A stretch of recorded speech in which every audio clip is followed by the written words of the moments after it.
আমরা সন্তান নিয়ে খুব কষ্টে আছি, আমাদের পেটে ক্ষুধা, আমরা ডাল ভাত খেয়ে বেঁচে থাকতে চাই, আমরা পেনশন চাকরি ফেরত চাই, আমরা সকল সরকারে।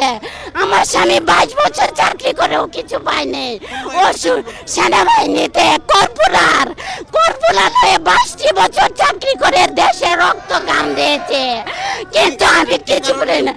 অসুস্থ ছিল, 3 দিন রেফার করছে ঢাকা সিএমএস চিকিৎসার জন্য, পিলিপ ছুটি দিয়েছে 2 মাসের, পরে অনুপস্থিত দেখাইছে কয়েকছেন, চিঠি দিয়ে অফিসার অস্বীকার গেছে।